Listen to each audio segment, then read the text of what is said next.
If you've been tracking your food, training consistently, and seemingly doing everything right, but still can't lose fat, or if you're dealing with constant fatigue, cravings, and poor recovery despite your best effort, this episode is for you. Today, we are revealing how chronic stress affects your entire system, from your nervous system to your metabolism to your hormones, including cortisol, and why understanding this connection could be the key to breaking through some of those plateaus. You'll learn exactly what happens in your body during chronic stress, how it impacts fat loss and muscle gain, and most importantly, what you can do about it. If you're feeling burnt out, stuck, or just wanting to optimize your results, today's episode will help you work with your biology instead of against it. Welcome to Wits and Weights, the podcast that blends evidence and engineering to help you build smart, efficient systems to achieve your dream physique. I'm your host, Philip Pape, and today I'm discussing the science of stress, metabolism, and body composition with Molly McNamee. Molly specializes in understanding that complex relationship between chronic stress, the nervous system, and even your physique results. She spent years studying how stress affects our entire hormonal cascade, including, yes, cortisol, but many others as well, and developing evidence-based strategies to help restore balance. Today, you're going to learn what happens in your body during chronic stress, why this matters for fat loss and muscle gain, and practical strategies that work. We're going to explore how different types of training affect your stress response, what lifestyle factors make the biggest difference, and specific techniques to build stress resilience. Molly, welcome to the show. Thank you for having me here. I'm really excited to be here today. I'm excited as well. We were talking before we started recording about the fitness space and the fitness industry and how sometimes cortisol is made out to be the big enemy of X, fat loss, whatever. And I wanted to start from that opposite end just to set context with the question, is there a case where stress is good? Like, what is stress good for? So we don't think it's just a boogeyman to everything. And then we can look at the opposite and what we're really concerned about. Yeah, so I talk about stress a lot with my clients and on my platforms, and I always have people come to me saying, okay, well, there's stress in my life. I'm trying to get rid of this. I don't know what to do about it. And then I tell them the goal is not no stress. That is impossible to not have stress in your life. Instead, the goal is really just to help manage your body's stress response better and make sure stress isn't consuming every part of you. So, yes, you can have stress in your life, and stress can be really good. I mean, if you think about like giving a presentation at work, for example, or if you're a performer, like it's good to feel some of that stress and anxious energy before you get going. It can help you perform better. So stress in itself is not just bad. But what is bad is how stress often then consumes our body and then makes it hard to, live and function and act the way that we want it to. So as we have this conversation, yeah, saying that right off the bat of the goal is not no stress is super important. It's just figuring out how to balance that stress and manage that stress better so that it's not all consuming. Yeah, fair point. And we're going to definitely get into that. So if related to that, if there was a myth or trend out there right now on Instagram, on social media, wherever people are following, that you could like snap your fingers and just like put the kibosh on it, just get rid of it, what would that be? Well, like one of my biggest pet peeves with the fitness industry as a whole is just the all or nothing mentality. And that can be applied to pretty much any trend that I see. So there are a lot of trends that I would like to snap my fingers and have it go away.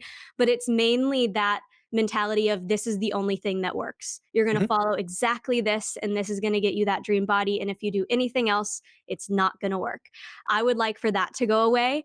I also would really like, just from a stress point, the mentality that the only way to get in shape is to like feel absolutely dead after your workouts. I would like for that myth to completely go away, because for a lot of people, pushing your body to an extreme is making their problems worse. So that extremist nature of the fitness industry as a whole, I would like that to go away. And then I'm sure if I thought deeper, there are a lot of like little stupid trends Yeah. and things that I would like to go, but it all comes down to that extremist of this is the way and it has to be extreme and that's all that works. Yeah, It's you not hit true. no, you're right. You hit me really close to the heart on that one, only because when the trolls come out on YouTube, it's the videos that are triggering people's, latching on to almost a cult like adherence to one thing, right? Like intermittent fasting is the only way to do this, and we're going to work for everybody, or this one thing is the only way to do it. So that's important because people are listening. It's the nuances and it's the personalization. We're going to talk about that. As far as training goes, I do want to get into, why don't we jump right into that? Because people are listening, care about primarily their body composition and their energy levels and just feeling and looking great as a human being, especially as we get older. So when someone's dealing with chronic stress, the standard advice is sometimes cut back on everything. Sometimes, like you said, it's do more of something. So when we talk about workouts, intensity, activities in your life, I feel like it's oversimplified. What does the research say, or what do you say about how stress affects our results in the context of just doing too much? Yeah. And as you said, it is totally convoluted, like in the space, because people are hearing things from every different angle Yep. and every body is different, is really the baseline statement that I go into when I work with clients. I'm like, how I'm going to train you is going to be different from like the answer someone else needs. It's interesting because my story, I can share a little bit of. I find that a lot of people who have a similar story to me need similar advice to me. People who don't have a similar story to me don't need same advice as me. So I would say that I have had high functioning anxiety for my whole life. So I'm Mhm. always running a bit higher than other people. So what I need from a workout routine is far different from someone else who is not always running on that high end where they're always feeling a bit anxious. They can handle a bit more intensity, but someone who has a baseline level of anxiety in their body, they can't handle the same amount of intensity. So, as you said, the answer isn't, okay, you need to stop doing everything if you're feeling anxious or if your nervous system is a wreck. It's just finding the right things to do and tweaking things slightly. So, I find a lot of people when they hear, oh, you're dealing with chronic stress, you should do less, they then jump to the extreme of doing basically nothing. Nothing. But when I tell people you should do less, it really just means like you're taking 2 steps backward. So if you're doing cardio every single day, it's okay, can we take out 1 cardio session? Can we take out 2 cardio sessions? And then the other extreme is true. If they're currently doing nothing and they're being told that they should start being active for their mental health or for their stress levels, the answer isn't start working out every single day. It's baby Mhm. steps forward and baby steps back. So, wherever you're currently at, it's hard for me to say, oh, there's one answer for you. Wherever you're currently at, it's going to be either a little step forward or a little step back, is the answer of do more or do less. Yeah, and it sounds like since it's a spectrum, there could be people who are doing, let's say, the right amount of clock time of something, but not the right thing, like for that clock time, right? So it's not just a matter of more or less time doing something. What? Let's take a step back now, so we don't get too far down that rabbit hole, and just talk about chronic stress, what it is, how it affects the body, so that people can understand the signs as we move forward. Because we're trying to empower people, not just like here are your 20 solutions and here's your decision tree. It's how do I recognize this in myself so that I know something needs to change. Yeah, absolutely. Well, our bodies are really cool. Like they have this whole stress response system that's there specifically to keep us safe. And that's amazing. We don't want that to change. We want our body to respond to stress the way it is supposed to respond to stress. But where it becomes a problem is chronic stress, right? So when you are feeling chronically stressed, that stress response system is working in overdrive, and your body can start to get stuck in that fight or flight state, which happens when you are stressed. And that's going to make it really difficult for you to look and feel the way that you want to. Because, as I said, your body's trying to keep you safe when it's stressed. So that means it's going to start to hold on to body fat because it's saying, I need as much as I can on my body to keep this body safe. So it's going to store as much as it can. Your metabolism is going to slow down because your body is going to say, we need to burn fewer calories because we need to keep this body safe for as long as possible.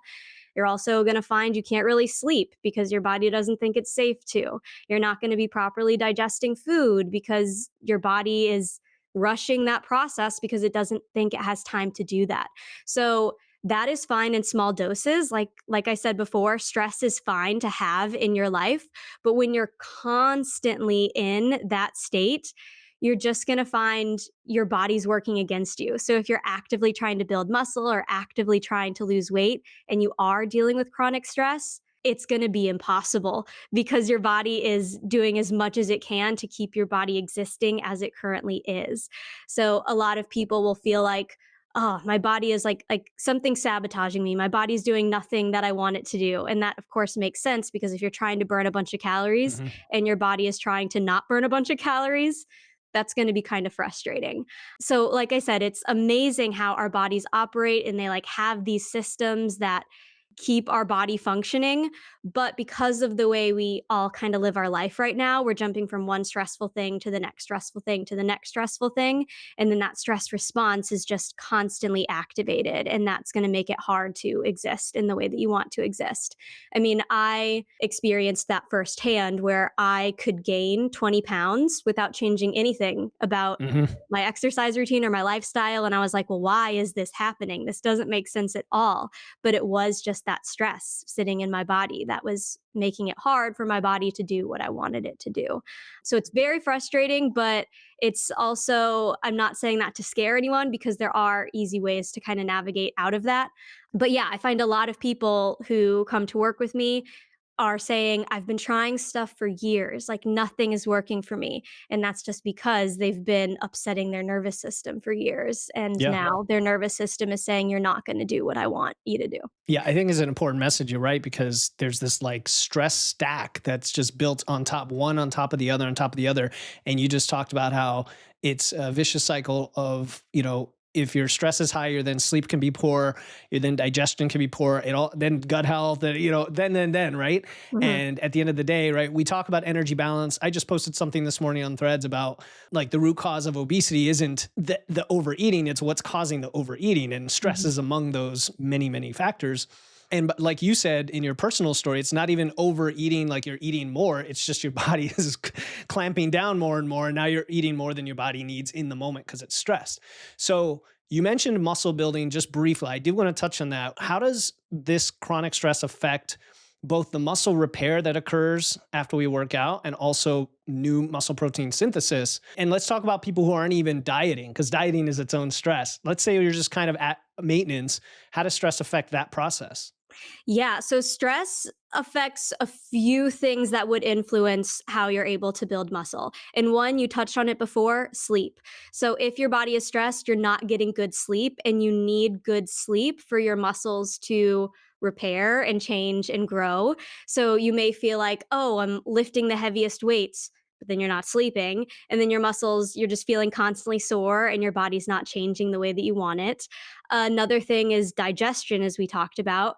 You could feel like, oh, I'm eating protein, I'm doing the things, why aren't I feeling stronger? But if you're eating stressed out, your body's not really going to absorb those macronutrients and those vitamins and everything the way that you want it to because your body's stressed. And again, it's rushing Mhm. that digestion process.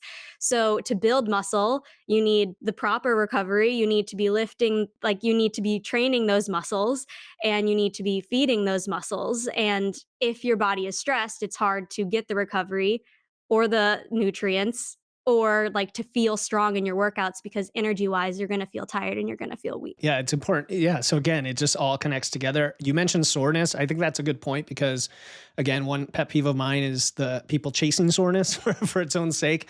And oftentimes, soreness is an indicator of something that needs to change, right? Like you said, it's either recovery. There's good soreness, like when you start a new lift, but yeah, these are all signs, and we're going to get into some of that biofeedback later, so that people can understand. Okay, maybe here's a checklist they can go through, but I want to touch on cortisol now because cortisol has a place in this big picture, and at the same time, we don't want to hyper focus, I think, on just cortisol because maybe it's a downstream, indicator of something rather than necessarily root cause. What are your thoughts on all that? Yeah, it is very rarely the root cause. It is like cortisol is being released in your body when your sympathetic nervous system is activated, which is that part of your nervous system that is creating that fight or flight response in your body. So it's often the case of your nervous system is causing the cortisol to rise and not your cortisol is the mystery of where did this come from? Why is this happening?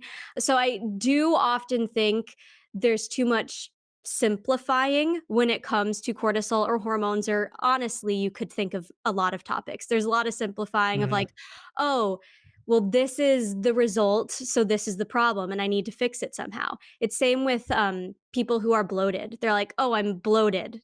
bloating is my problem. Bloating isn't the problem. Bloating is the result of something else that's a problem. And that is what cortisol is. It's the result of something else that is the problem and going on in your body. Yeah, cool.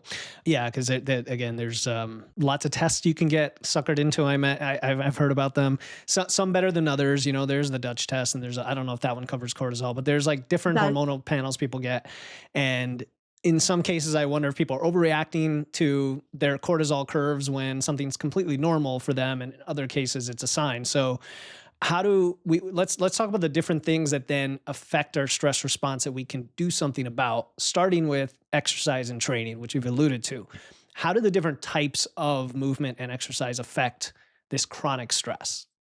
Yeah, so every workout is going to trigger some stress response in your body. Exercise is a stressor. And again, that's why we were saying stress as like as a whole is not bad. Some stress is good, but some workouts will stress your body out more than others. So something that is more high intensity, that is pushing your body to an absolute max, whether that's with cardio or whether it's with powerlifting and you're lifting the heaviest weights you possibly can, or you're running as fast as you possibly can, and you're doing highly intense workouts, that's going to cause your nervous system to spike more than other workouts would. Also, long workouts keep your nervous system spiked in that stressful state for much longer. Obviously, every workout is a stressor. So if you're working out for 2 hours straight, your body is stressed for 2 hours straight. And as I said before, that's not saying endurance workouts are bad for everyone, but if you're currently in a place where, you're having active panic attacks multiple times a day and you're not sleeping and you're feeling these effects of stress going off and then being like, I'm going to run this stress away by running for 2 hours is not actually going to help you at all.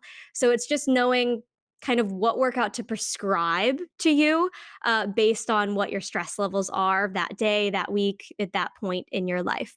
So yeah, as a whole, all workouts going to stress you out some. Some workouts going to stress you out more, and those are going to be the more highly intense workouts where you feel like something that I think is good to do is the talk test, where while you're working out, if you feel like you can't say a sentence without stopping to take a breath, that workout is probably more on the high intensity scale. So Okay. for someone who's not, checking your heart rate or really familiar with what high intensity is supposed to feel like, that's a good way to kind of gauge how intense is your workout. Can you speak in a sentence before taking a breath, or are you gasping for air after every word? And if you're gasping for air, then that means it's a more highly intense workout. And that can be with cardio or strength training. Again, powerlifting, I consider high intensity for a lot of people. Okay, so you triggered me twice by saying that. So the powerlifting, I'm just joking.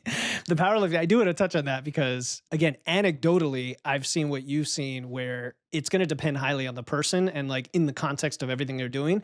And I say that because just to challenge it a little bit, there are cases where, for example, I had a client who she was stressed to the max, stressed to the gills, doing a lot. She was mountain climbing, like a massage therapist, Peloton, and she was trying to lift, and we just stripped everything away except the lifting, and then her lifting became more intense. But I think the net change was lower, and I think that's important to understand. Like Yeah. for her, 4 days a week for 90 minutes was a super low stress way to train for the week because she wasn't doing a lot of anything else. But Yeah. yeah, It, go ahead. it circles back to what I Yeah, said before, where my solution for everyone is what is 2 steps forward or 2 steps yeah, back. So yeah. it's not, okay, you're fully going to eliminate all of these things that I'm talking about from your workout routine or from your life.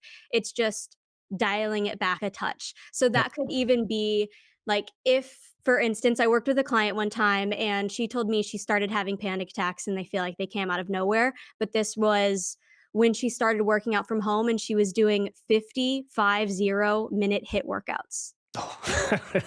So she was doing long hit workouts. And I was like, you know what? You probably would have been okay if it was 20 minutes.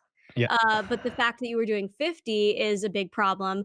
But she was like in a bad place. So we needed to fully eliminate that high intensity from her routine.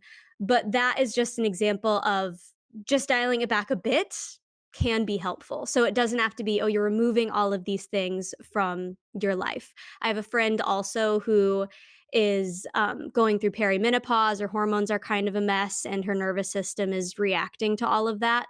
And she's also training for a marathon. And I'm like, Okay. oh, what bad timing. Because those long, long runs that you're going on are definitely not helping this.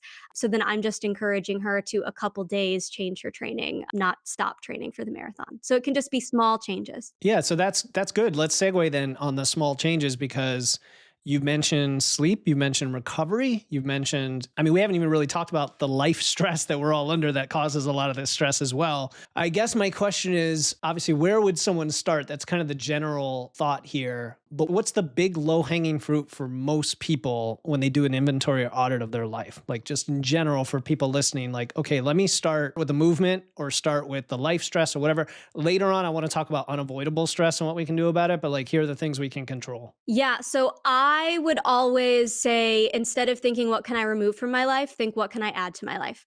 And so the Awesome. easiest place for people to start, I would say, is not even exercise, it's not even what you're eating, it's just little habits that you have in your day. Can you fix your posture regularly throughout your day? You could start there. Fixing your posture is going to help you breathe more deeply because your lungs are expanded. It's going to help you feel more confident and it's going to help your body feel. I know we're all fixing I our know. posture now. I want to fix my posture right now. I'm standing though.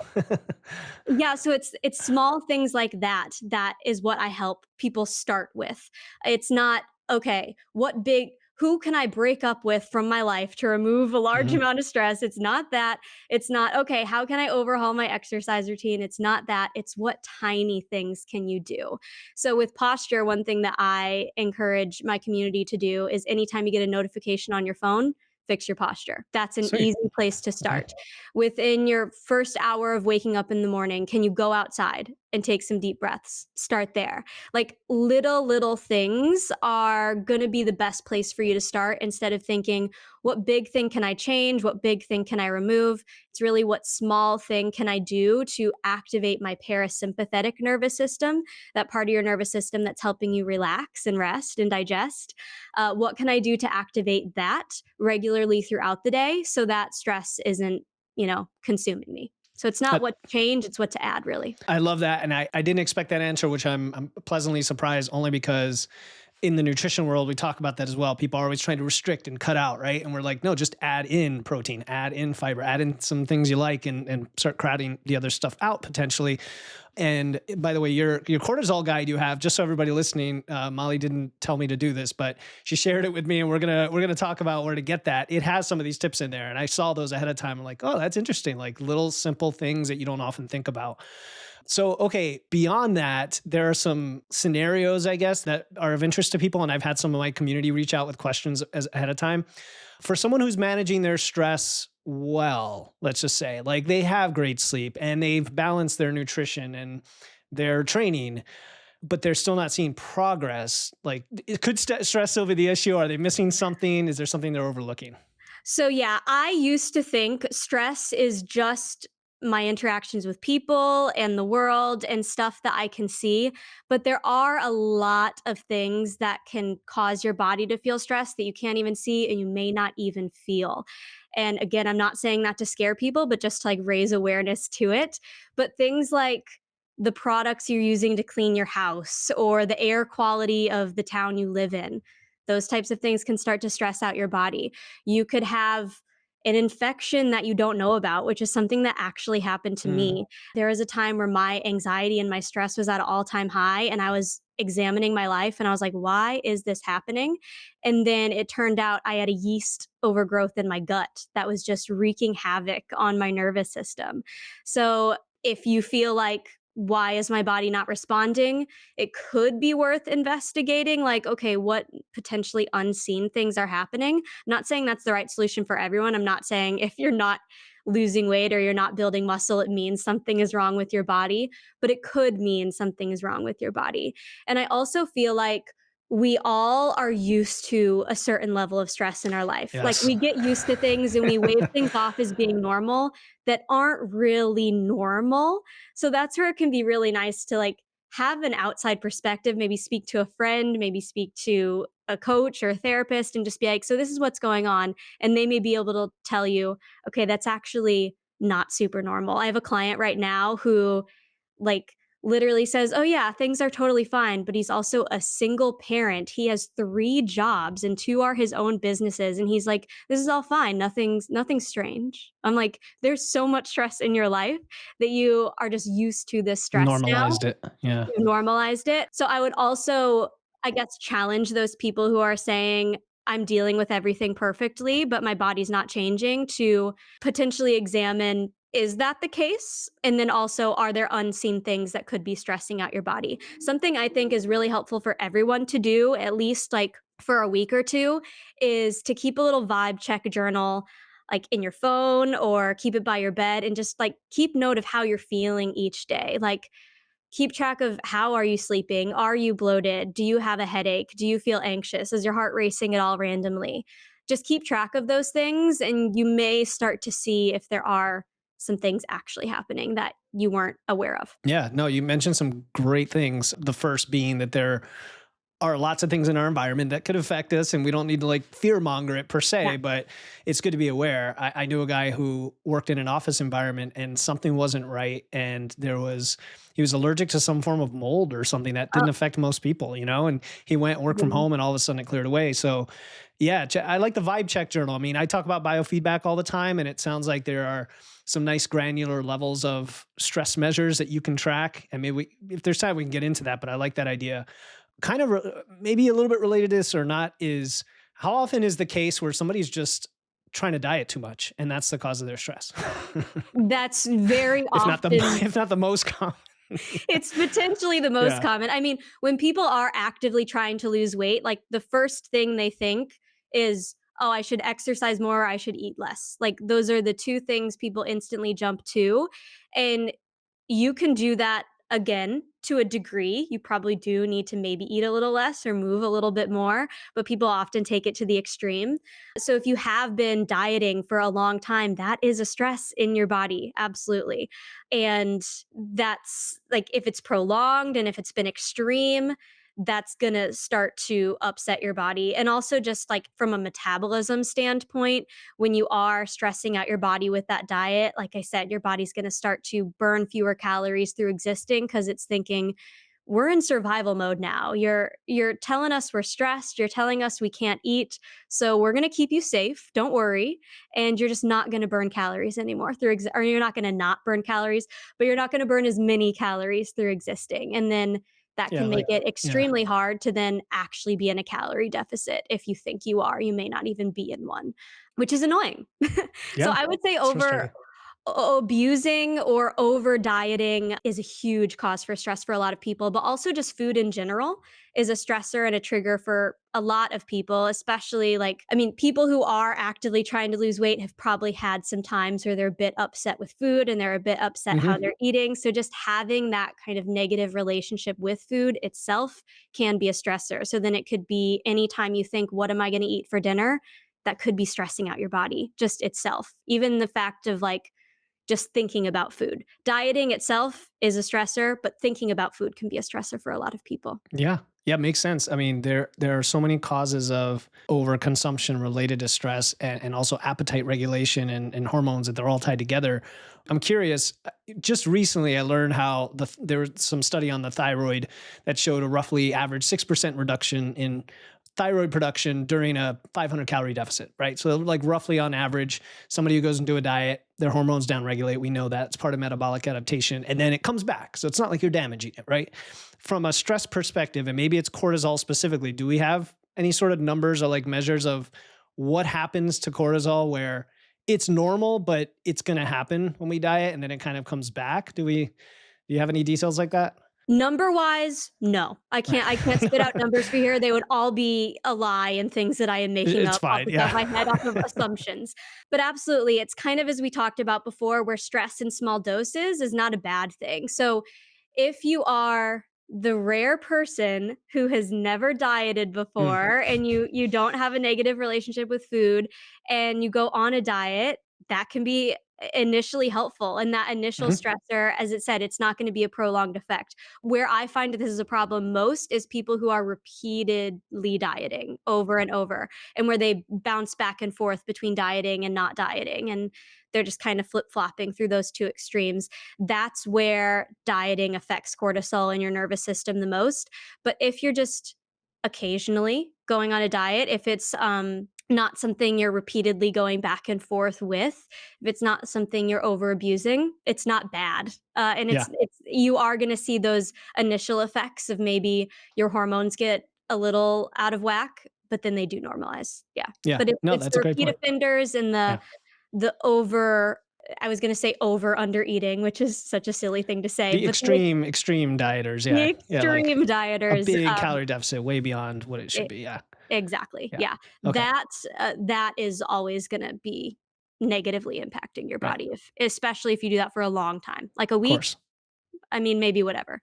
But if you're doing that for a while, that's Yeah, definitely. I mean, folks need to hear that it's there are different variables, right? There's how fast you go, there's how long you go, and then how many times you do it, and how everything else is set up for that. and Yeah. that's exactly why it's anytime I have conversations with people, I say, "I wish it was black and white." Like, I wish I could be that coach who presents things as, like, a black and white thing because it's much easier to sell. To sell you. But for most people, it's not. It's like, when I first start working with someone, there's a whole conversation of what has your life looked like up until now, because that influences then what your body is Mhm. willing and able to do in this exact moment.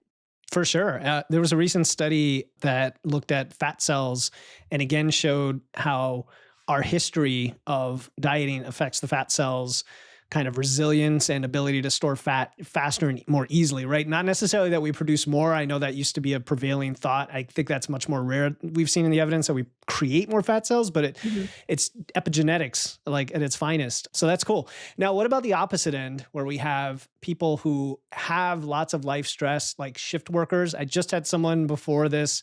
I said, "Hey, Molly's coming on. Do you guys have questions?" And he's like, "Yeah, I've got 16-hour shifts in a truck and like sleep cycles all over."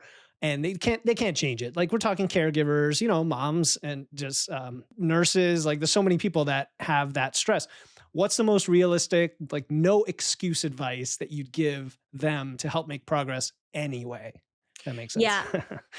So, depending on what the extreme is, like if you are working 16 hours and that type of thing, first advice would be you need a routine that you stick to. Like, and you need to stick to it regularly as possible. And then those people, I would especially say those smaller things are going to be really powerful for you. So, if you are working 16-hour shifts and it is like a highly stressful 16 hours, again, anytime you hear a phone ring, can you fix your posture or take a deep breath? Like, what small things can you incorporate into your kind of hectic day so that you are keeping that stress balanced in your body and it's not getting out of hand? But the biggest thing is you need to have a set routine of like, okay, this is when I'm going to go to sleep. This is when I'm going to wake up. This is like how I'm going to wake up. This is my morning routine. This is my nighttime routine.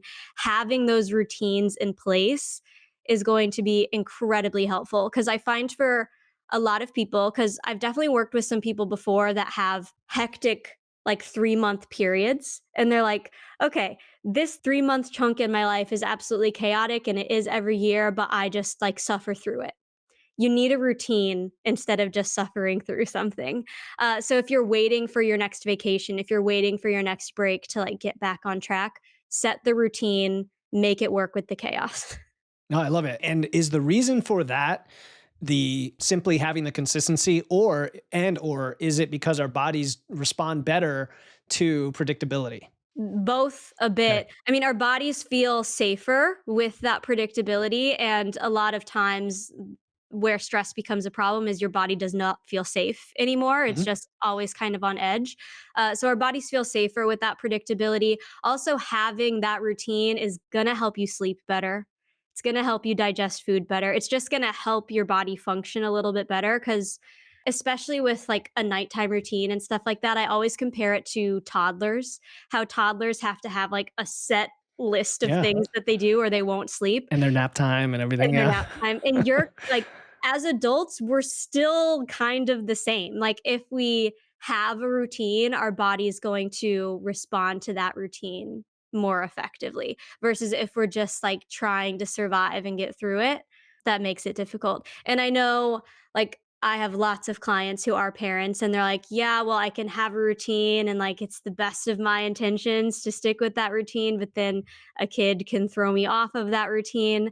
Allowing your routine to not be so hard and rigid is also an important thing where it's like, okay, well, I have to wake up Mm. and I have to do this 10-minute meditation or my life is ruined.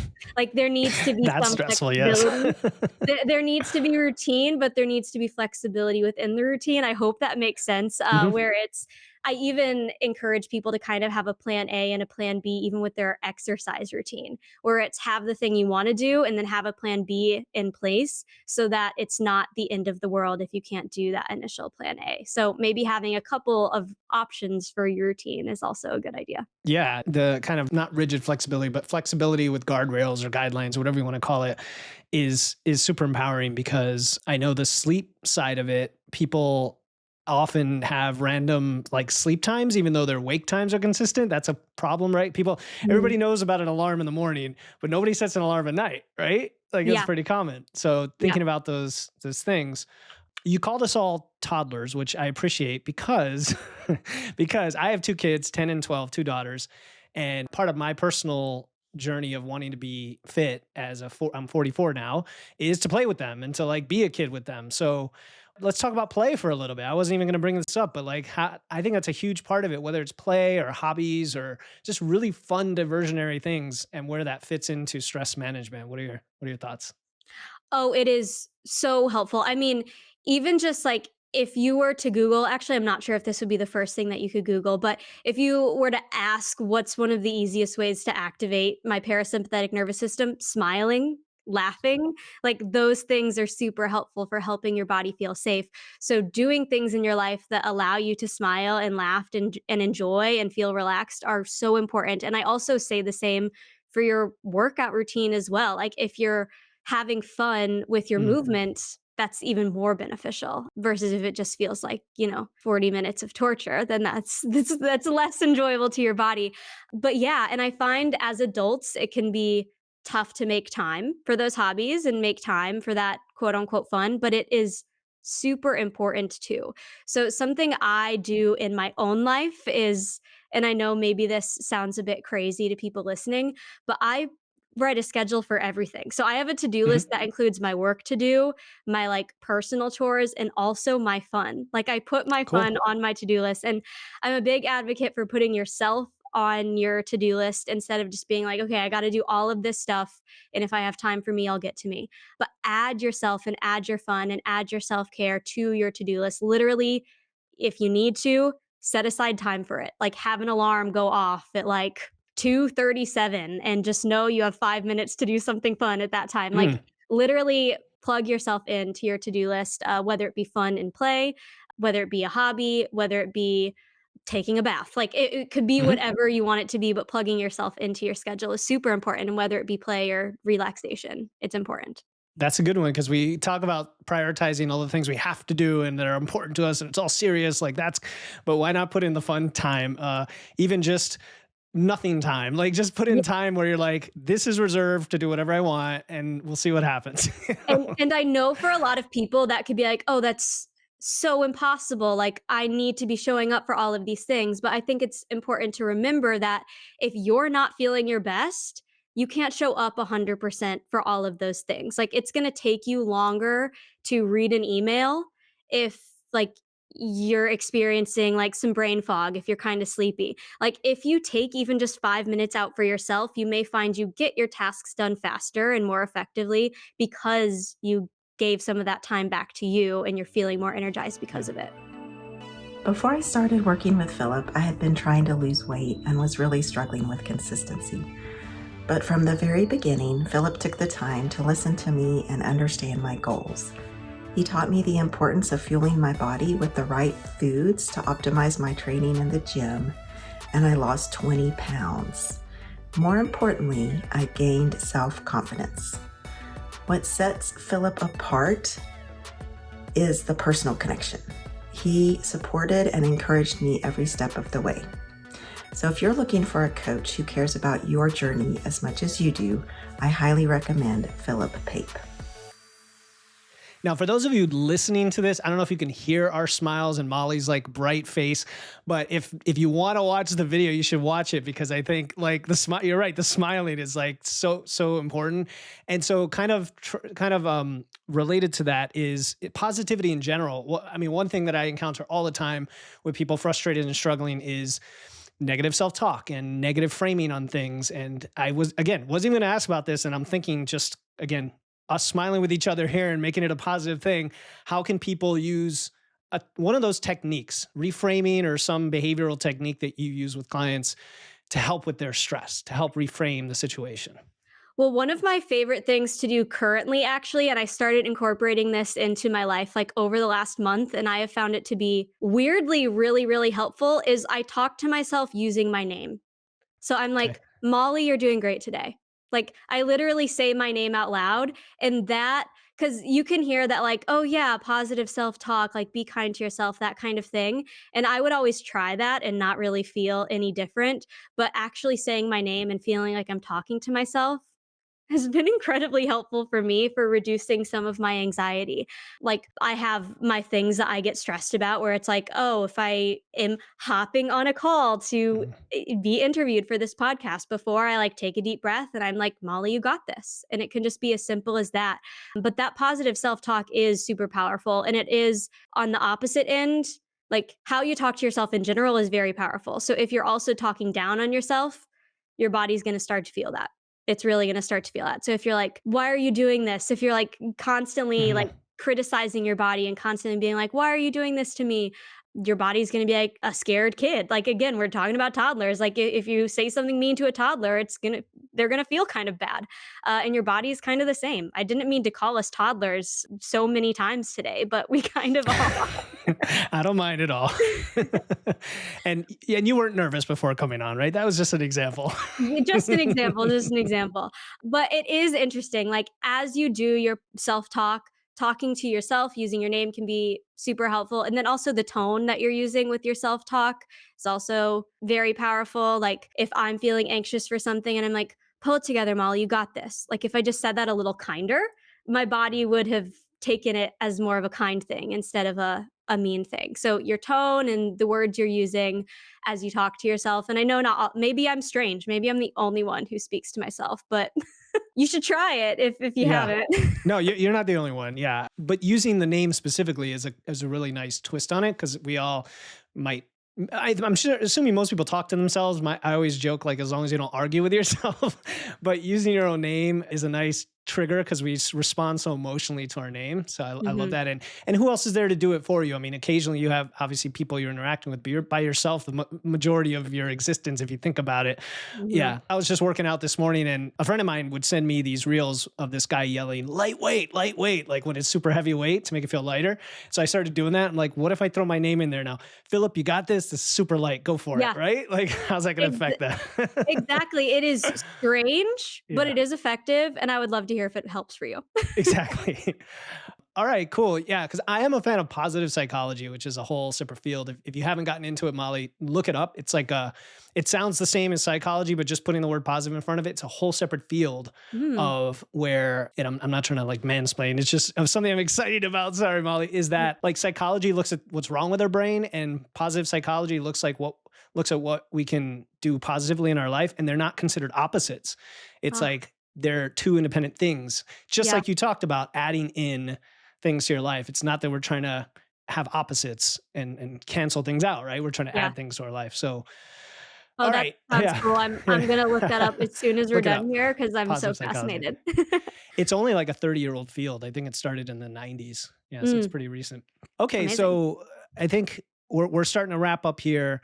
As far as strategies, I don't know if people are like, "Hey, Molly, there's so many things that you still haven't covered with what can I do?" Is there any one or two big things that stick out that you love to share with people that I haven't specifically asked you about? Yeah, I mean, like I said, I'm all about starting small. So if you're listening to this and you're like, "Oh, that's so small and insignificant," like the small and insignificant things are actually really really powerful for your nervous system specifically. So, one of the things I just recommend everyone do, and this may sound a little silly, but just pause between activities in your day. We're all often kind of running from one thing to the next, even with our workouts. So, I'll say this as an example. I know a lot of people rush their cool down so that they can hop in their car and get back to their life. But can you take an extra couple minutes to just lie down on your back and breathe after you finish your workout? Can you literally pause and just breathe and relax for even 30 seconds would be helpful if you're not doing anything like that right now. But so many of us are going from one thing that's stressing out our body right into the next thing, right into the next thing.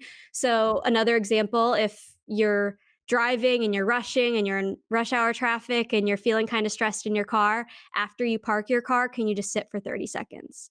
Literally just pausing between activities can be a really good way to tell your body it's cool, we're safe now, you can relax. So I think that's another really easy thing that people could start doing and applying into their life.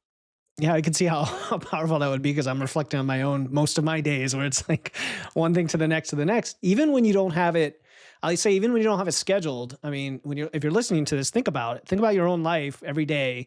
Even when you have time, how often do we just keep filling in that time and go, go, go? Yeah. Right? It's like Mhm. the next thing, go do the chore over here. Oh, now I have 5 minutes to do this. Let me go do this. It's just constant. Yeah.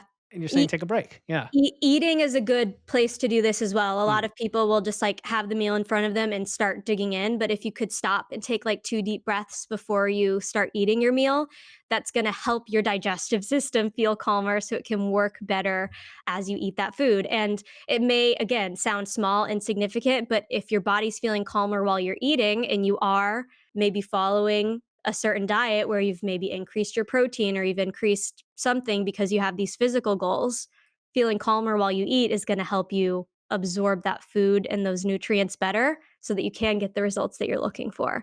So those small pauses, again, they seem small, they seem silly, but especially like right before mealtime, it can really make or break how effective that meal is for you. All of these little stress snacks or stress management snacks or whatever are really great because the typical advice is like start a meditation practice or do yoga or right and it's like these big things that you're like no I'm not going to do that. Yeah. You know? No. Right, that sounds like where you've come from to get to this E point, so things that actually work for people. Exactly. I mean, I Yeah. am someone who is an overachiever, so it is kind of funny for me to, like, always be advocating for the small things, but I know, like, meditation you said, for example. Yeah, when you look up how to relieve stress, it's often, "Oh, journal for 30 minutes, meditate for 30 minutes," and I'm just like, "Can you talk to yourself out loud for 15 seconds, and that's your journaling? Can you just close your eyes for 30 seconds, and that's your meditation?" Like, can it be simpler? Yep. So, with everything, if you're trying to incorporate a new habit into your life and you're having a tough time sticking with that habit, I would always ask yourself, how can I make this simpler? Because Yeah. as you try to incorporate new things into your life, it should not feel impossible or Mhm. that's going to start to stress out your body. So make it simpler for yourself and then just build on that. It's a great message. And I appreciate your perspective on all this, as well as your positivity and your smile and helping me de stress through this conversation because I always love talking to great people. So, where do you want listeners to find you, Molly? And also, I know we're going to throw a guide in there for folks. So, feel free to talk about that. Yeah, I mean, I know the topic of stress and hormones and all of that is like taboo and kind of dramatic. But yeah, if you have been listening to this and you've been relating and you're thinking, okay, stress is relevant in my life, what do I do about this? Then I have written an ebook that I would love to give your listeners for free. And it's all about mastering your stress hormone cortisol. And it's filled with a lot of practical and personalized tips that'll just help you figure out really what cortisol is, first of all, and why it matters, how to identify if your body is producing too much cortisol. There's a really big symptom checklist in there that may be helpful for some of you. And then it also gives even more of these really simplified tips and lifestyle changes and habits that you can start to incorporate into your life to keep your stress hormones happy. So if anyone wants that, it is on my website, which is just my name, mollymcnamee.com/cortisol. But I'm also all over the social medias. If anyone wants to connect with me, I'm on Instagram under my business name, which is mfit period workouts. And I post stuff on there all the time that's more just like simplified tips like I've been talking about today. But also, if you just need someone as a part of your support system, feel free to message me and I'm always just down to chat. So if you're feeling kind of lonely, I know how lonely it can be when you're trying to lose weight or you're going through some mental health struggles. So just reach out. You don't have to be alone. There you go. If you appreciated Molly's effervescent attitude or appearance today and all her great stuff. And by the way, I did take a look at the guide. I always ask for guests ahead of time to share it with me. And I think it's awesome. Totally subscribe to everything she's saying. So definitely go check it out. Follow her on IG, reach out. Seriously, send her a message. Please do. I know I asked for people to reach out to me and few people do it because I know you're afraid or maybe not sure if they're going to respond. Molly's going to respond. Reach out to her. And then we're going to do an IG live in January, right? So follow her page just for that page feed. You know what I meant? Profile. All right. So Molly, thank you so much for coming on. We're going to put those in the show notes and it's been a blast. Yes, thank you so much. This has been really fun.